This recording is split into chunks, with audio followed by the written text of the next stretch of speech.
오늘 만나보실 모델은 쉐보레 대형 SUV 트래버스인데요. 국내 시장에서는 현대차의 팰리세이드, 그 밖에도 포드 익스플로러, 혼다 파일럿 등 다양한 모델들과 경쟁을 합니다. 사실 이 시장이 과거에는 그리 큰 시장이 아니었는데 현대차가 팰리세이드를 내놓으면서 시장 규모가 상당히 커졌습니다. 또한 판매량 역시도 잘 내고 있죠. 그런 상황에서 쉐보레가 트래버스를 투입했는데 과연 얼마만큼의 성과를 낼지 시장에 관심이 쏠리는 것도 사실이죠.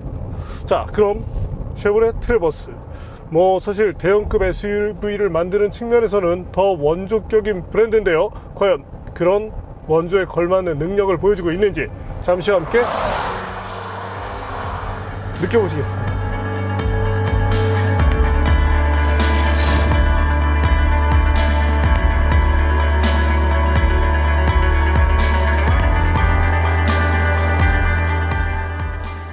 국내에 판매되는 대형 SUV가 늘어나고 있습니다. 프리미엄 브랜드 상품으로는 벤츠 GLS, BMW X7, 랜드로버 레인지로버, 인피니티 QX60 등이 있습니다. 그리고 대중 브랜드로는 포드 익스플로러를 선두로 혼다 파일럿, 닛산 패스파인더 등의 수입차와 국산차인 현대 팰리세이드, 쌍용 G4 렉스턴, 기아 모하비 등이 경쟁을 벌이고 있습니다. 국내 대형 SUV 시장도 많이 커졌죠? 여기에 쉐보레가 트래버스로 시장에 진입했습니다. 현재의 트래버스는 2017년 북미 국제 오토쇼를 통해 데뷔했는데 2세대 모델이며 GM의 최신 플랫폼을 사용합니다. 쉐보레 특유의 그릴이 시선을 끌죠? 특히 테스트 모델에는 레드라인 패키지가 추가됐습니다. 쉐보레 레드라인 패키지는 2015년 세마쇼를 통해 소개됐으며 블랙 보타이 엠블럼과 블랙 그릴, 블랙과 레드 컬러가 조합된 휠과 배지 등으로 구성됩니다. 이 차량은 트래버스 광고에 나오는 차량이기도 하고요. 측면은 길면서 안정적인 모습입니다. 휠 크기가 20인치에 이르지만 그렇게 커 보이지 않을 만큼 차체가 크죠? 후면부는 리어 램프를 중심으로 안정적인 모습을 유지해 나갑니다. 듀얼 머플러가 강력한 성능을 표현하고 있네요. 한눈에 봐도 큰데요? 여기서 주요 경쟁 모델들과 크기를 비교해 볼까요? 전체 길이가 5.2m에 이릅니다. 휠베이스도 3m를 넘어서는데요. 이는 실내 공간 경쟁력으로 연결되겠죠? 실내에서도 쉐보레 특유의 분위기가 느껴집니다. 스티어링 휠이나 공조장치, 윈도우 조작 스위치 등이 익숙하죠? 하지만 계기판에 장착된 모니터 사이즈가 조금 더 컸으면 좋겠네요. 센터페시아 모니터에는 최신 인포테인먼트 시스템이 탑재됩니다. 매우 빠른 반응이 인상적이고 애플 카플레이, 구글 안드로이드 오토도 지원합니다. 어라운드 뷰 모니터링 시스템도 있는데요. 이렇게 부분별로 세분화된 장면을 볼 수 있다는 점이 좋습니다. 이 버튼을 누르면 비밀 수납 공간이 나오는데 이렇게 손을 넣어도 다칠 염려가 없습니다. 올란도를 비롯해 캐딜락도 이런 수납 공간을 갖추고 있는데 GM이 뭔가 감추는 걸 좋아하는 모양이죠. 공조장치 하단에는 USB 포트와 스마트폰 무선 충전 데크가 있습니다. 무엇보다 대형 스마트폰까지 충전할 수 있어서 좋습니다. 기어 레버 주위에는 구동 방식과 지형 조건을 선택할 수 있는 다이얼도 있는데요. 구동 방식과 변속 패턴을 견인에 최적화시킨 토우홀 모드를 지원하는 점이 인상적입니다. 위를 살펴볼까요?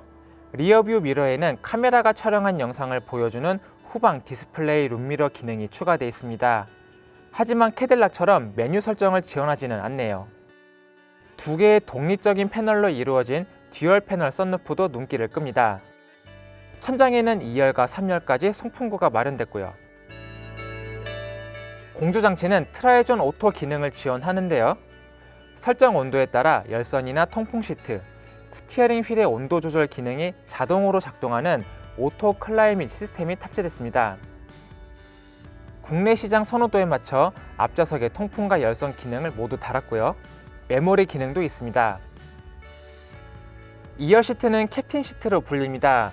전후 슬라이딩이 가능하고 시트백 각도도 조절할 수 있습니다.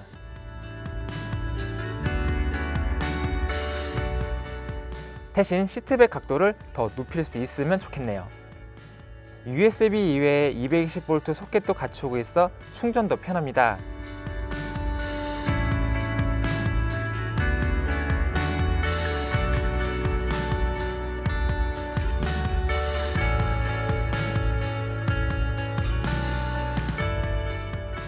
삼열로 드나들려면 이렇게 레버를 당겨야 하는데요. 조금 힘을 줘야 합니다.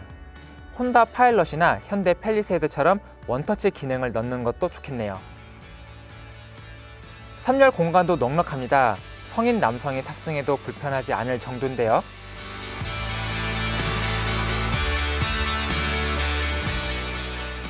(2열을) 조절하면 소형 SUV 정도의 공간이 만들어질 정도입니다. 대신 전동이 아닌 수동으로 조작해야 합니다. 이외에 컵홀더와 USB 충전 포트도 있고요. 트렁크 공간은 넉넉합니다. 3열 시트가 펼쳐진 상태에서도 기본적인 공간이 나오고 2열 시트까지 폴딩하면 정말 넓은 공간이 만들어집니다.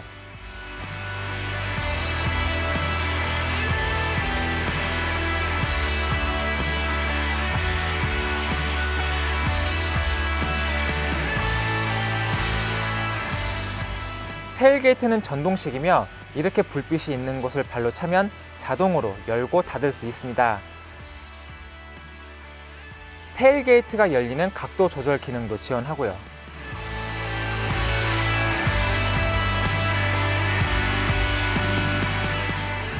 잠시 트래버스가 들려주는 감성 측면의 소리를 들어볼까요?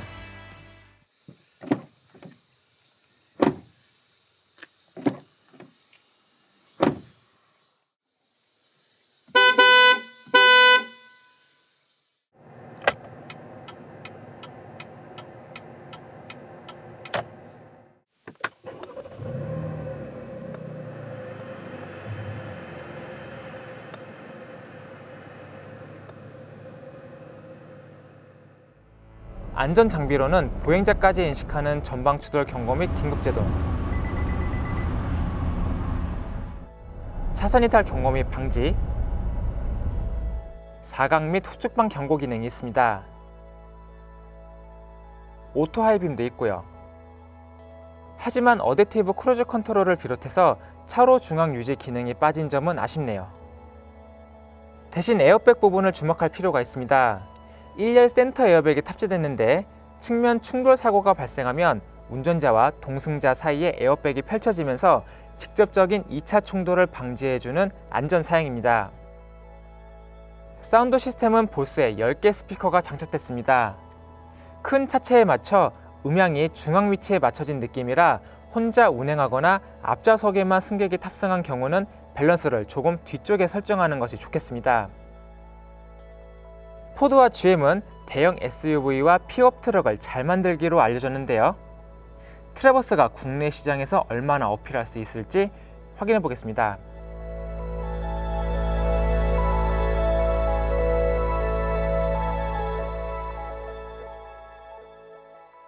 네, 앞서 보신 것처럼 어떤 구색 맞추기를 해서 들어온 것이 트래버스인데요. 사실 한국 GM이 이런 부분에 대해서 상당히 인색했었는데 그래도 LT 트림을 바탕으로 필요한 것들을 어느 정도 넣으면서 그래도 뭐 최소한의 구색 맞추기 정도는 하고 있다고 보여지네요. 자, 그럼 이 쉐보레 트래버스 과연 주행에서는 어떤 모습을 보여줄지 한번 볼까요? 주행 모드는 임시로 투휠 모드에 설정을 했고 TCS 정도를 오프를 시켜 봤습니다. 네, 달려볼까요?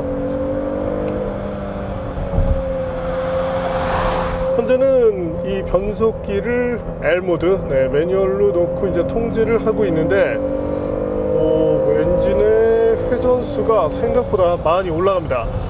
통상 이제 DOHC 엔진이라 하더라도 6000rpm을 전후해서 이렇게 변속을 해주는 차들이 많은데 현재는 거의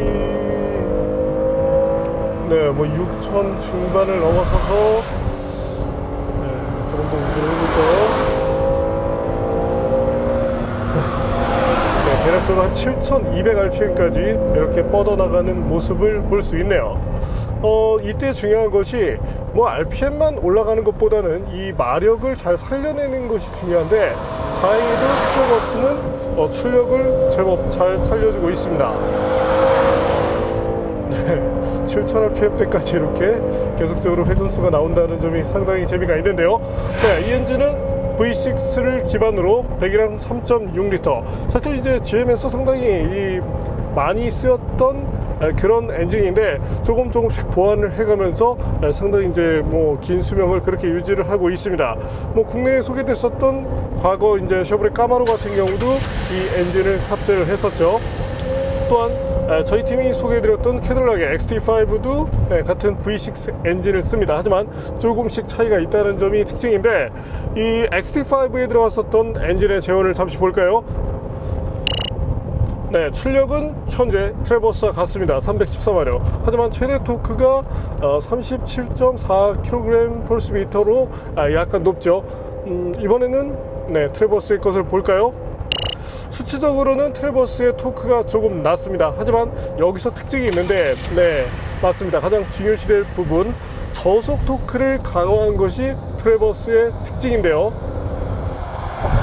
저희가 이제 현대차의 팰리세이드 가솔린 3.8 모델을 시승하면서 이 저속에서 움직일 때 생각보다 차가 답답하다는 점을 지적했던 바 있습니다. 실제로 이제 최대 토크가 구현되는 이 RPM대 역시도 5000rpm 부근이었는데, 현재 트래버스 XT5의 것이 고회전에서 토크를 끌어내도록 했었다면, 현재는 저속 영역에서 3000rpm 밑에서 이 토크를 구현해내는 만큼 저속에서 가속 페달을 밟았을 때, 속도를 좀 줄여볼까요? 네, 이렇게 가속 페달을 밟았을 때도 어떤 그 부담 없이, 또한 이제 승객이 많이 타더라도 초기 견인력을 충분히 내주기 때문에 어떤 그 저속에서의 움직임에서 답답함이 없다는 점이 좋습니다. 이런 부분은 국내 브랜드들도 조금 본받아주면 좋을 것 같고요. 또한 RPM을 끌어올려서, 물론 이제 끌어올렸을 때 소음이 좀 커지긴 하지만 7000rpm 넘어서는 그 순간까지도 어떤 그 회전 저항이라는 부분을 크게 느끼지 않고, 또한 이 고RPM에서 느낄 수 있는 그 엔진 특유의 마력감을 잘 표현해내는 만큼 어떤 그 엔진 부분에 대한 세팅에서는 나무랄 부분이 없다고 생각이 됩니다. 자, 변속기는 9단 자동을 쓰고 있는데요. 사실 이 변속기가 유명했었죠. 포드와 GM이 이제 그 변속기를 공동 개발을 했는데, 포드의 것은 후륜 구동형 때문에 뭐 현재 카마로에 탑재되고 있죠. 10단 변속기였고, 전륜 구동형은 GM이 맡아서 9단을 만들었는데, 사실 포드가 이 변속기를 거부했었습니다. 본인들이 계산했을 때 나와야 될 그런 것들이 잘 구현되지 않았다는 것인데, 다행히 현재 트래버스에서는 그래도 뭐 배기량에 어떤 여유가 있기 때문인지 그래도 뭐 큰 부족함을 느끼지 않는 모습을 보여주네요. 특히 이 다단화를 실어냈을 때 저속 구간에서 이 쇼크가 나온다든지 이랬을 때 아쉬움이 커지는데, 다행히 테스트하는 환경에서 그런 모습은 목격되지 않았습니다. 다만 이제 9단의 기어비를 놓고 봤을 때 1, 2, 3단은 상당히 이제 좀 촘촘하게 만들어서 초기 견인력이라든지 이런 부분에 이제 도움을 주게 설정을 해놨는데, 후반으로 갈수록 이 기어비가 조금 이 유명무실한 이런 모습을 보여주는 만큼 뭐 향후에는 한 8단 정도만 넣어도 되지 않을까 싶네요. 실제 8단과 9단 사이의 기어비 역시도 생각보다 크지 않습니다. 자, 그렇다면 이 트래버스 과연 얼마만큼의 가속 성능을 내는지 한번 볼까요?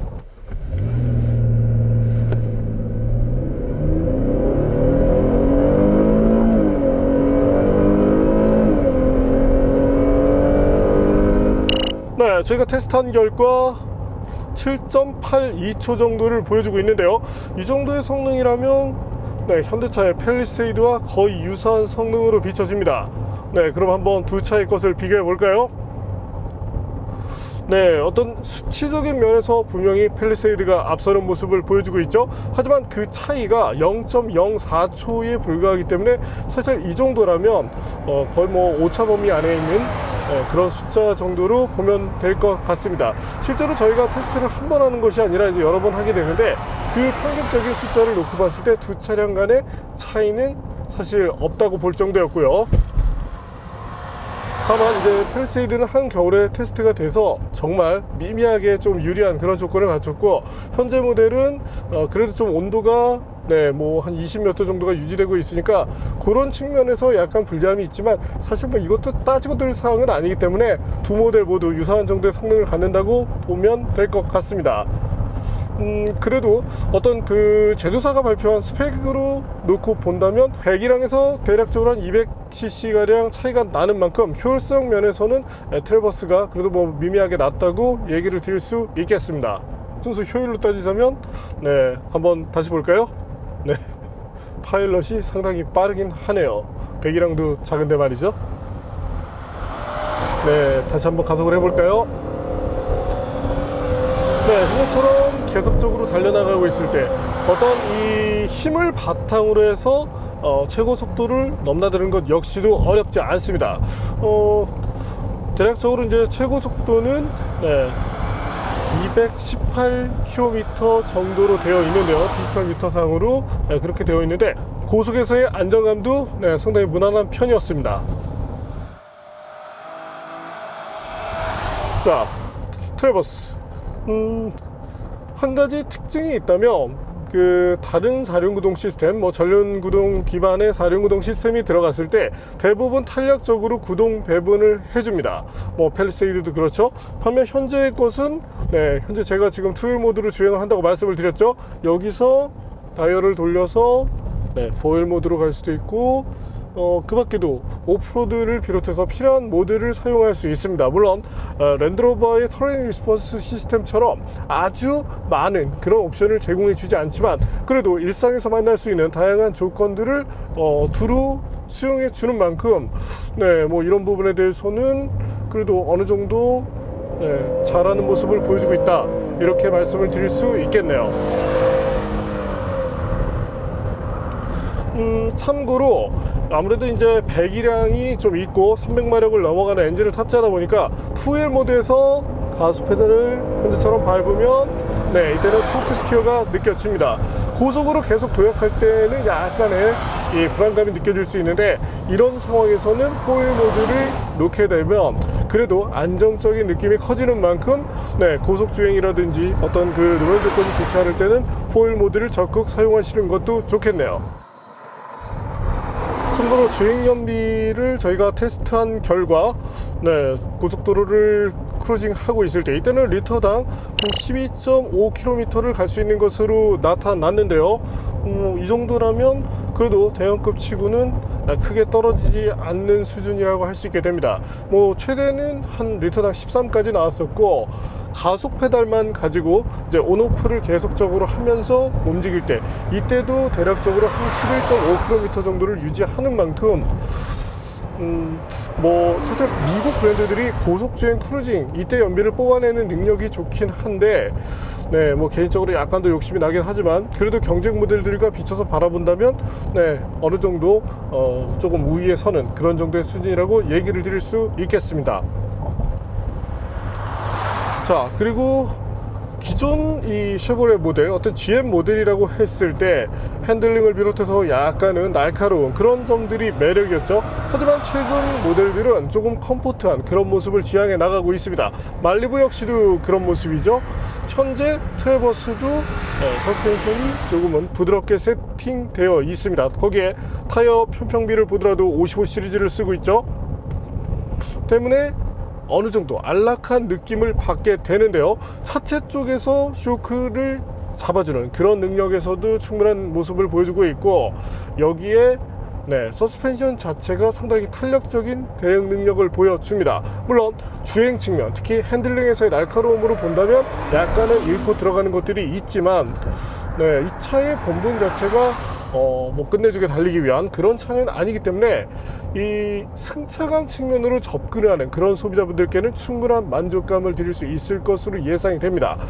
그렇다고 해서 어떤 뭐 코너링 퍼포먼스가 떨어지느냐, 그렇다고 일반 SUV들과 비교를 했을 때 전혀 떨어지지 않는 수준이기 때문에 네, 어떤 차량의 본질적인 부분, 거기에 장거리 투어링, 거기에 많은 승객이 탔을 때의 환경을 두루 고려했다는 측면에서 바라보면 네, 대형급으로서는 어느 정도 이상적인 모습을 가져간다고 생각이 되네요. 네, 이번에는 가속만큼이나 중요한 제동 성능에 대해서도 한번 알아볼까요?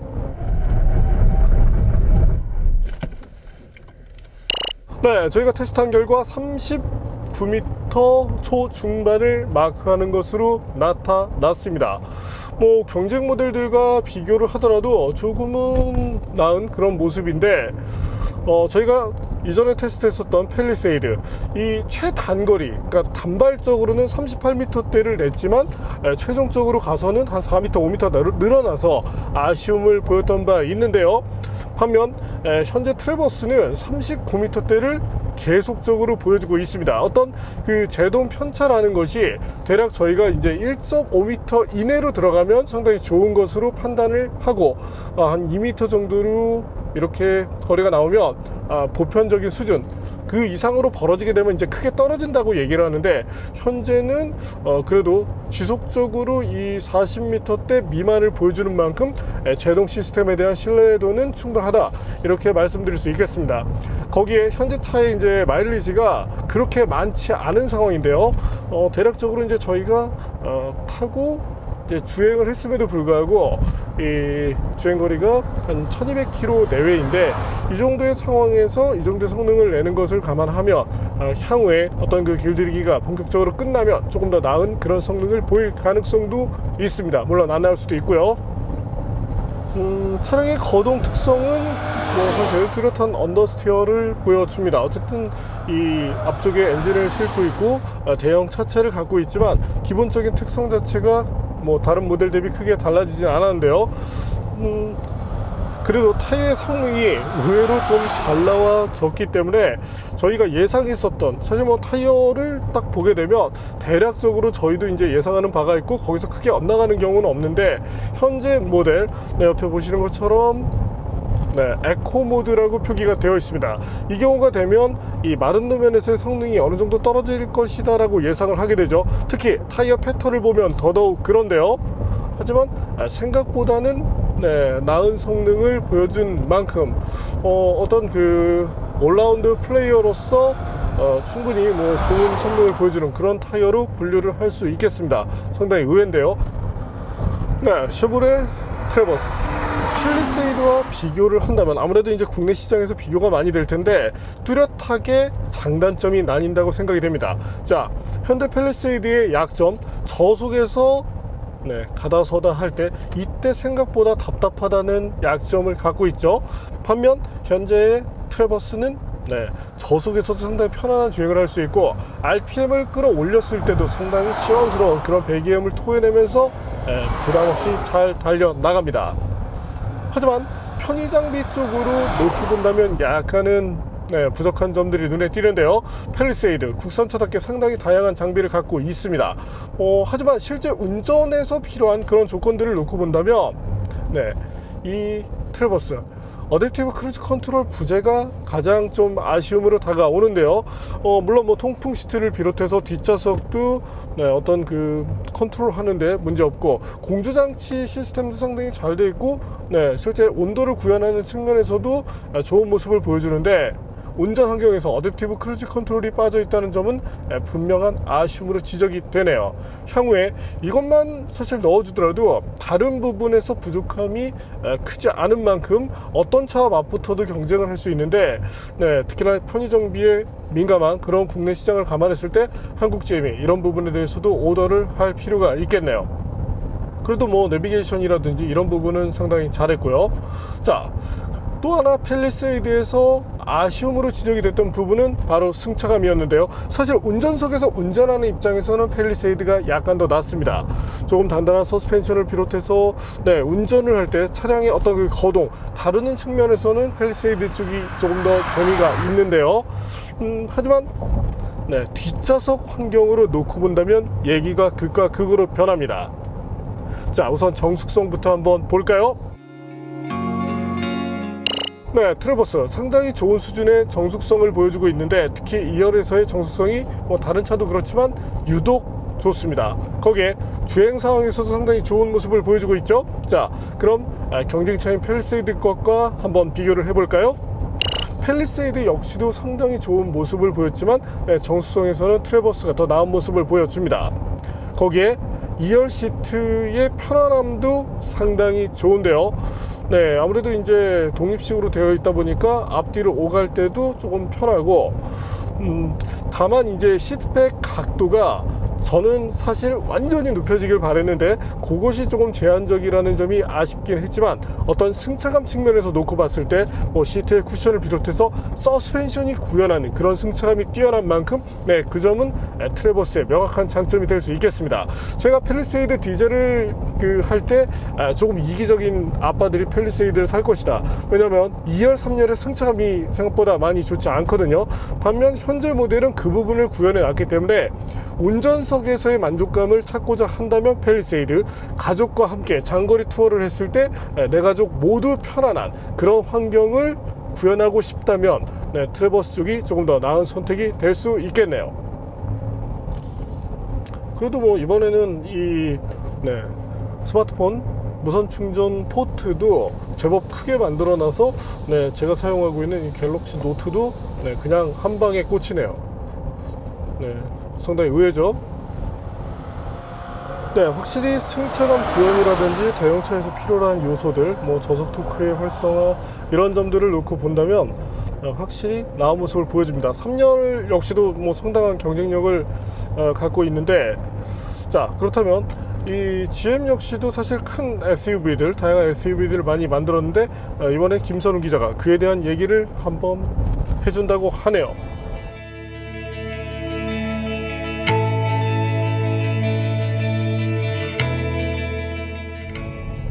요즘 SUV가 인기죠. 그런데 SUV는 누가 만들었을까요? SUV가 스포츠 유틸리티 비클을 뜻한다는 것은 잘 알고 계시죠? 유틸리티 비클이란 것은 트럭을 뜻합니다. 여기에 스포티한 활동을 할 수 있는 트럭이라고 해서 만들어진 이름이 바로 SUV입니다. 역사적으로 살펴보면 세계 최초의 SUV는 쉐보레가 만들었다는 것이 중론입니다. 트럭을 기반으로 만든 다목적 차량이라는 개념으로 1935년 서버밴이라는 이름을 내놓았던 것부터인데요. 그런 서버밴은 지금까지 무려 84년의 역사를 이어오고 있습니다. 지금도 서버밴은 쉐보레 최상위 SUV이자 가장 큰 SUV로 자리하고 있습니다. 여기에서 트렁크 공간을 좁힌 모델이 타호, 여기서 한 단계 더 작은 모델이 바로 트래버스입니다. 가장 큰 SUV를 가장 오랫동안 만들어 온 만큼 노하우도 상당하겠죠. 이 노하우라는 것은 정말 중요합니다. 경쟁사도 쉽게 극복할 수 없는 영역이기도 하고요. 트래버스는 타호나 서버밴처럼 프레임 구조의 차체를 사용하지 않습니다. 유니바디라는 이름의 구조를 사용하는데요. 바디움 프레임이라고 불리는 프레임 방식은 이름 그대로 틀로 만든 기본 뼈대 위에 차체를 결합한 방식입니다. 프레임 자체가 강하기 때문에 무거운 중량을 견디거나 끄는 데 특화됐고요. 대신 무겁고 실내 공간도 좁으면서 특유의 헐거운 주행 감각을 전달합니다. 또 생산 과정이 복잡하기도 하고요. 모노코크 방식은 차체 골격 자체가 뼈대 역할을 합니다. 덕분에 가볍고 실내 공간도 넓으면서 생산도 용이합니다. 대신 고중량을 견디거나 끌기에는 차체가 제한적입니다. 또 한 번 차체가 찌그러지게 되면 복구하기도 힘들고요. 그래서 요즘은 대부분 차량이 유니바디 구조를 사용하는데요. 쉽게 모노코크 구조에 부분적으로 프레임을 더한다고 생각하시면 됩니다. 각각의 장점만 결합한 구조인데 쉐보레는 1960년대부터 이 구조를 사용해 왔습니다. 사실 SUV 하면 여러 브랜드가 떠오르죠. 지프는 오프로드로 유명하고 토요타 라브4는 세계에서 가장 잘 팔리는 SUV 중 하나입니다. 랜드로버는 고급 SUV를 잘 만들고요. 최근에는 국산 브랜드도 여러 가지 SUV를 많이 만들고 있죠. 그럼 쉐보레의 SUV는 어떤 성격일까요? 쉐보레가 만든 최초의 SUV는 사실상 외건에 가까웠습니다. 사람과 물건을 많이 싣고 장거리 이동을 편안하게 만들기 위한 성격이라고 보면 되는데요. 그런 방향은 지금도 유지되고 있습니다. 이코녹스 때도 그랬지만 이번 트래버스도 차량이 많이 길죠. 다인 승차 환경이나 많은 물건을 싣고 장거리 이동을 편안하게 하기 위해서입니다. 아주 넓고 넓은 미국 대륙을 이동해야 하는 만큼 장거리 운전은 편해야 하고요. 그만큼 운전자가 받는 피로감도 적고 뒷좌석 승차감도 좋습니다. 물론 기본기까지 좋아야 달릴 때도 잘 달리겠죠? 이번 트래버스도 쉐보레가 쌓아온 SUV의 방향성을 잘 지키고 있습니다. 네, 그래도 뭐 다양한 그런 모델을 만들어왔던 브랜드답게 어떤 그 노하우가 잘 묻어난다는 점이 좋습니다. 사실 국산차, 현대차도 대단한 것이 팰리세이드라는 모델 사실 처음 만들었죠. 그 같은 사이즈를 처음 만들면서 그 정도의 완성도를 보였는데 현재 이 트래버스가 갖고 있는 어떤 그 서스펜션, 다인 승차 환경에서 필요로 한 그런 부드러움을 어느 정도 벤치마크 할 수 있다면 더 좋은 그런 가족용 모델로서 거듭나지 않을까, 이렇게 생각을 해봅니다. 어쨌든 현재 모델을 놓고 본다면 미니밴과 어떤 SUV, 대형급 SUV의 장점을 두루 이렇게 살려놓은 만큼 가족용 어떤 장거리 투어 모델로서는 정말 만족도가 높다고 생각이 되네요. 자, 그리고 한 가지 짚고 넘어갈 부분이 있는데 바로 가격이죠. 현재 이 트래버스의 가격, 어떤 미국 가격과 비교를 한번 해볼까요? 네, 그 가격과 비교를 한다면 분명히 경쟁력이 있어 보입니다. 특히나 현재가 이제 환율이 상당히 높은 상황이기 때문에 그 가격에 어떤 그 차이가 더 크게 다가오는데, 어떤 환율을 대략적으로 한 1.1 정도에 놓고 어떤 그 구성과 이런 것들을 놓고 보면 그래도 가격적인 메리트가 있어 보이긴 하지만 어떤 시장에서의 경쟁 구도를 생각한다면 그래도 저는 한 200~300만 원 정도 혹은 그 이상을 할인해서 약간은 조금 더 공격적인 그런 모습을 보여주는 것이 낫지 않을까 싶습니다. 자, 상품성으로 놓고 본다면, 자, 가족과 함께 장거리 투어를 한다면 분명히 최고의 솔루션임에 분명합니다. 하지만 현재 이 쉐보레라는 브랜드 가치가 조금은 많이 손상되어 있는 상황이죠. 그렇다면 뭔가 다른 걸로 일어나야 되는데 가격 부분이 분명히 나쁘진 않습니다. 하지만 과거 모델들의 가격이 사실 좋지 못했었죠. 국내 시장만 가지고 내수 판매만 가지고 싸워야 됐던 크루즈, 사실 가격으로 망했던 케이스였는데 그것 외에도 일부 모델의 가격에 대해서 지탄을 받았던 것이 사실은 GM이었죠. 물론 글로벌 GM 역시도 그런 점들을 아쉬움으로 이렇게 비추고 있는데, 이런 상황에서 조금 더 공격적인, 조금 더 이 국산차와 갭을 줄인 그런 가격으로 다가온다면, 물론 수입차이기 때문에 조금 가격이 높아질 수 있다는 점을 이해하지만 그렇게 조금만 줄여준다면 정말 더 많은 소비자가 어떤 그 브랜드에 대한 신뢰를 조금 더 높일 수 있지 않을까, 또한 상품에 대한 관심을 조금 더 많이 갖게 되지 않을까, 그런 생각을 해봤습니다.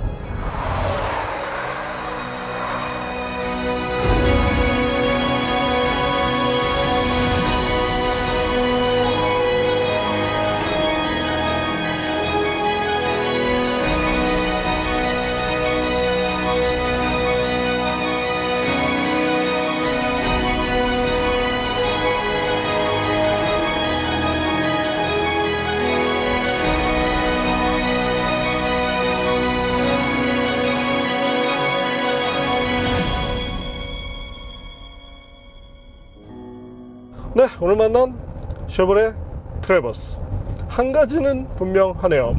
LCC가 없어서 아쉽긴 하지만 운전자는 어차피 장거리 운전을 할 때 상당히 피곤합니다. 하지만 내 가족이, 적어도 뒷좌석에 탄 가족이 상당히 편하게 그렇게 이동을 할 수 있다는 점이 상당히 좋았습니다. 참고로 사운드 시스템의 능력도 좋았는데 보스를 사용하고 있죠. 이 GM 쪽이 보스를 많이 쓰는데 그래도 튜닝에 대한 노하우가 상당히 좋은 편이고, 여기서 보더라도 뒷좌석을 배려한 흔적이 나타나는 것이 앞쪽에 있을 때는 음이 앞쪽으로 약간 치우쳐 있다는 느낌을 받게 됩니다. 때문에 저도 이제 테스트를 하는 동안에는 이 어떤 밸런스를 약간 뒤로 보내서 만족스러운 그런 음악 환경을 찾아냈는데요. 뒷좌석에서는 정말 아무것도 조정하지 않고 모든 것들을 누릴 수 있다는 점, 그 점이 상당히 좋았습니다. 어찌 보면 이 차는 아빠를 외롭게 만드는 그런 차라는 생각도 드네요. 오늘은 정말 잘 달리는 것도 잘 달리는 것이고 그렇지만 그것보다 편안함, 그 편안함이 상당히 마음에 들었던 쉐보레 트래버스를 만나봤습니다.